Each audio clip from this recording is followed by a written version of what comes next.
Okay, to understand Judaism, Christianity, and Islam, we need to understand their holy books. So what is this holy book we call the Jews use? The Old Testament would be one way, written in Hebrew. Of course, the New Testament, which is known as the Injil in Islam. The New Testament is the holy book for evangelical Christianity, but both Old and New Testament work for Christians too, do they not? Jesus is fulfillment of the law and the prophets. So Judaism has the Old Testament, Christianity has the New and the Old Testament, and then we get to Islam. Islam has the Quran. What is the Quran? The Quran is a blend of 3 books and numerous other teachings of the time. The Quran is inclusive of the Torah, the first 5 books of the Bible. There will be passages from the Torah in the Quran. And some of the Psalms. There will be passages from the Psalms in the Quran. And there will also be passages from the Injil, the Evangel, which is the New Testament concerning Jesus. So the Quran is a conglomeration of Old Testament passages and New Testament passages. Why is this important?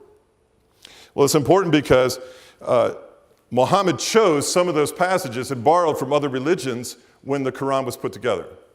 Now, how Allah would have already written the Quran prior to the revelation to Muhammad, I don't know, because that would have had to happen before the New Testament ever occurred. That's a bit of a problem. I don't know how you reconcile that.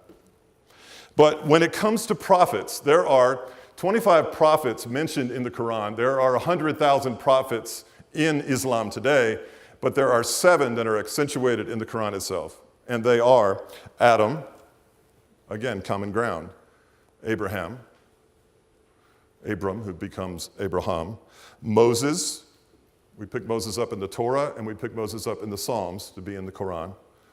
David, King David, and Solomon, his son, the wisest man on earth, and of course, Jesus. Now, Jesus is mentioned in the Quran, and he is mentioned in very specific ways that are very eye-opening, and we must understand how the Muslims view Jesus, we must understand how the Jews view Jesus, and we must understand how we view Jesus so that we can communicate accurately with one another. The birth of Jesus is foretold in the Quran. There's no question about that. The announcement of the angels regarding the advent of Jesus Christ is in the Quran, as is the fact he was born of a virgin. You may not be aware of this, but so too is the statement that Jesus was never touched by Satan and lived a sinless life in the Quran. Jesus is known to be a prophet and a teacher and to have miraculous powers. That is all very common with Christian thought and Christian reality, beyond thought. A lot of people aren't aware of what the Quran has to say about Jesus himself.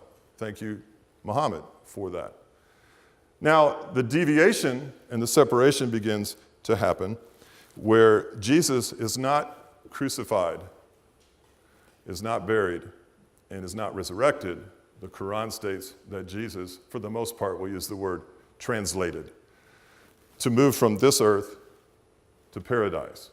And the Quran believes that Jesus will return in the last days to judge those on the earth. So you see the weightiness of Jesus in the Quran. The only thing that they don't understand, Muslims don't understand about Jesus, is how he would allow himself to die, how God would allow himself to die, or a prophet, more importantly, would allow himself to be punished and die on a cross in that manner. So Islam believes that the Injil, the New Testament, has been corrupted by man, but some parts are worth preservation, and those parts have been pulled out.